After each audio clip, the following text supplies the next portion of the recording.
So now एर्डा IPO, और देखिए यहाँ पर ना अलॉटमेंट आउट हो चुके हैं और आपको अगर मिल चुका है तो बहुत बहुत कॉन्ग्रेचुलेशंस। लेकिन यहाँ पर ना आप थोड़ा सा आप इसके बारे में सोचिए कि क्या आपको इसको होल्ड करना चाहिए या फिर सेल कर देना चाहिए खुलते ही। तो देखिए वैल्यूएशन वाइज ना अगर आप देखेंगे तो एर्डा का आईपीओ ना बहुत ही बेहतरीन आईपीओ आया है, और ये हम थोड़ा सा डिस्कस करने वाले हैं कि आपको यहाँ पर ना उसके बाद डिसीजन लेना है कि आपको बेचना चाहिए या नहीं बेचना चाहिए। वैल्यूएशन वाइज बहुत ही कंफर्टेबल है, लिस्टिंग प्राइस जो दिखा रहा है उस हिसाब से भी वैल्यूएशन बहुत ही अट्रैक्टिव है, और इसीलिए आप देखिए कि बिड्स जो है ना वो 38 टाइम यहाँ पर लगे। तो ये बहुत ही इंटरेस्टिंग है, और यहाँ पर लगता है कि लिस्टिंग के बाद भी आपको कहीं ना कहीं होल्ड करने की तरफ देखना चाहिए, कि लिस्टिंग के बाद और तेजी आ सकती है इस स्टॉक के अंदर और खरीदारी हो सकती है। प्राइस वाइज अगर आप देखिए तो 42 रुपए पर लिस्टिंग की बात करी जा रही है, और 42 रुपए कोई बहुत बड़ा प्राइस पॉइंट नहीं है। अगर आप देखते हैं 100 रुपए की रेंज में मुझे कोई ऐसा स्टॉक मिल जाए जो कि बहुत ही बेहतरीन हो, या 50 के अंडर में कोई ऐसा स्टॉक मिल जाए, ये वो नाम है जो कि आपकी लिस्ट में शामिल होना चाहिए। कई लोगों की लिस्ट में शामिल हो भी चुका है। तो सडनली आपको थोड़ा सा यहाँ पर शॉकिंग लगा होगा कि अचानक से प्रीमियम गिर गए। 38% का प्रीमियम 31% दिखा रहा है। देखिए एक्चुअल में ना आप इस पर मत जाओ, लिस्टिंग का जो प्राइस होगा वो ऑलमोस्ट 42 रुपए के आसपास होगा या उससे ऊपर का होगा। ये आप 40% तो आप रिटर्न लेकर चलिए, 40% जो लिस्टिंग का गेन है वो कहीं ना कहीं आपको देखने को मिल जाएगा। पॉसिबल है, रेयर केस है कि भैया 40% से एबव आपको मिल जाए, अदरवाइज 40% तो आपका सेफली आपको देखने को मिल ही जाएगा। ये आप यहाँ पर रखिए। लेकिन मैं आपसे कहता हूँ 42 रुपए ना कोई बहुत बड़ा प्राइस पॉइंट नहीं है। आप देखेंगे मिनी रत्न कंपनीज, अगर आप पीएसयूज में देखेंगे तो इस प्राइस पॉइंट पर नहीं मिलेगी, इसके साथ साथ इस वैल्यूएशन पर नहीं मिलेगी, जो कि वैल्यूएशन हम डिकोड करने वाले हैं कि वैल्यूएशन एक्चुअल में अभी जो प्री आईपीओ है कितना मार्केट कैप है इसका, इसके साथ साथ पोस्ट आईपीओ जब लिस्ट हो जाएगा तो कितने मार्केट कैप के आसपास लिस्ट होगी कंपनी। तो उसी हिसाब से मैं कह रहा हूं कि आपको एक बार सोच लेना चाहिए, होल्ड की तरफ देखना चाहिए।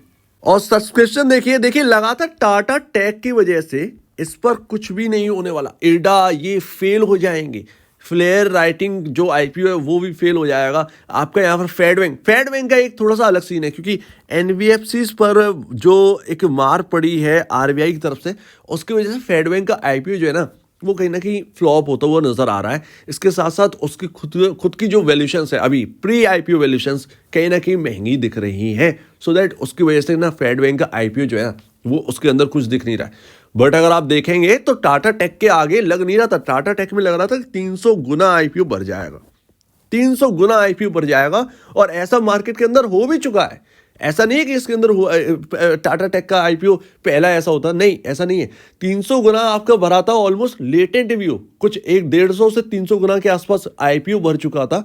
इतना ह्यूज यहाँ पर सब्सक्रिप्शन देखने को मिलता, लेकिन टाटा टेक के चलते ये आईपीओ फेल लग रहा था, लेकिन ऐसा हुआ नहीं। 38 गुना ये आईपीओ भर गया, 38 गुना यहाँ पर जो है बिड्स लगी।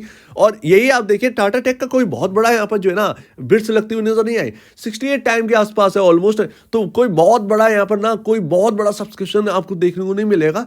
जो लग रहा था कि 300 गुना 100 गुना तो एटलीस्ट हो ही जाना है, ऐसा कुछ भी देखने को नहीं मिला। तो चलिए अब काम की बात करते हैं, और काम की बात में भैया अर्निंग पर शेयर को हम लेंगे, पी रेशो को हम देखेंगे कि भैया पोस्ट आईपीओ जो आपका ना पी रेशो है वो 8.47 है।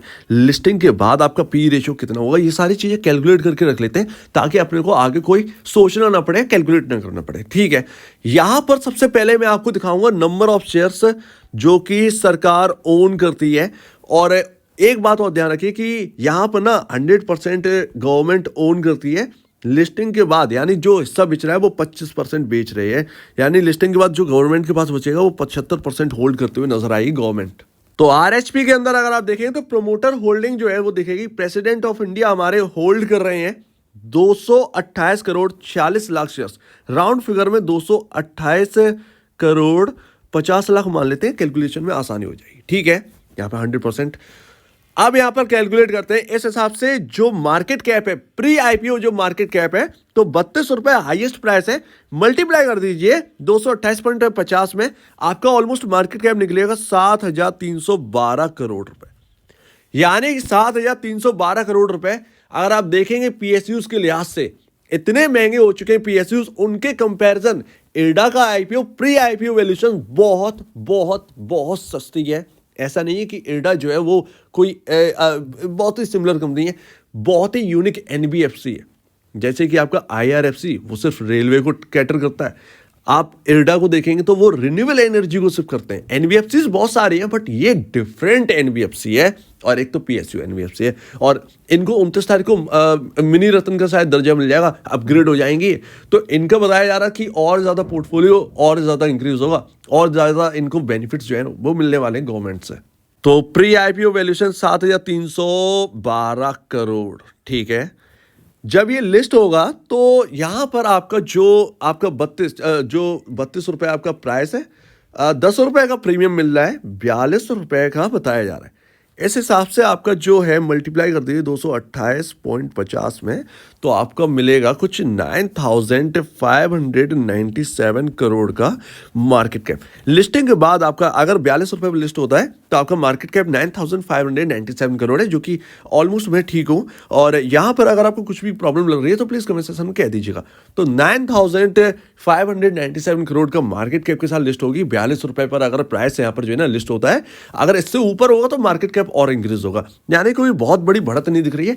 फिर भी मार्केट कैप आपका सीमित दायरे में ही है, ये ध्यान रखिएगा। सीमित दायरे में तो एक बढ़िया अच्छी खासी एनबीएफसी आपको दिख रही है PSU स्टॉक आपको दिख रहा है अंडर 50 रुपीज। सो दैट यही इसी वजह से मुझे लग रहा है कि कहीं ना कहीं आपको होल्ड करने का देखना चाहिए। एक तो सस्ता है, वैल्यूएशन भी अट्रैक्टिव है, बहुत ज़्यादा महंगा है नहीं, आपका कोई बहुत बड़ा रिस्क है नहीं इसके अंदर। तो कहीं ना कहीं जो लॉन्ग टर्म पर्पज से जो सोच रहे हैं कि यार मैं लॉन्ग टर्म के लिए रखूँ इस स्टॉक को या नहीं रखूँ, मुझे लगता है ये आपको देखना चाहिए, इसकी तरफ आपको सोचना चाहिए, आपको इसके ऊपर ना थोड़ा सा डिसीजन लेना चाहिए। कहीं ना कहीं आने वाले शॉर्ट टर्म में अगर आप देखेंगे कोई बड़ी बात नहीं, लमसम 1 महीने या 1.5 महीने के अंदर पॉसिबल है कि ये स्टॉक आपका 50 क्रॉस कर जाए। पॉसिबल है क्योंकि प्राइस फैक्टर बहुत बड़ा है। 42 रुपए का स्टॉक, तो PSU के अंदर वैसे भी तेजी है, हो सकता है कि ये स्टॉक के अंदर भी और ज्यादा तेजी बने, क्योंकि सब्सक्रिप्शन बेस दिखा रहा है कि भैया यार मिलना तो बहुत कम लोगों का है, बाकी लोग इंटरेस्ट दिखाएंगे लिस्टिंग के बाद। कोई बहुत बड़ा प्रीमियम नहीं है, 10 रुपये ऊपर ही है, कोई बहुत बड़ा रिटर्न आपको बनाकर नहीं दे रहा है। ऑलरेडी 10 रुपये चलेगा, लोग तैयार रहते हैं इसके लिए। और लिस्टिंग के बाद आपका जो PE रेशियो वो कहाँ जाएगा, 8.47 से अराउंड 11 से 12 के अराउंड आपका जो है PE रेशियो वो आ जाएगा। तो ये एक अच्छी बात है, ठीक है यार, अच्छा दिख रहा है, सब कुछ बेहतरीन है। तो आपको इसीलिए कहीं ना कहीं आपको होल्ड की तरफ ज़्यादा देखना चाहिए। थोड़े से बचा लें इसे तो और भी अच्छी बात है, कोई दिक्कत की बात नहीं। थोड़ा बुक करने में क्या हर्ज है, अपना पैसा है, बुक करने में क्या शर्म, तो वो यहाँ पर रहनी चाहिए। और देखिए PSUs के अंदर ना लिस्टिंग आपके जो कॉम्पिटिटर है वो कौन है, देखिए आपका मिल जाता है REC लिमिटेड, आपका PFC। और इन दोनों स्टॉक्स पर मैंने बहुत पहले कह दिया था, ये सबसे अंडर परफॉर्मिंग स्टॉक्स है, ये सबसे अंडर परफॉर्मिंग स्टॉक्स है। कहीं ना कहीं ये पॉकेट ना ये आउट परफॉर्म करने वाली है, और PFC और REC जो है ना ऑलरेडी आउट परफॉर्म कर रहे हैं।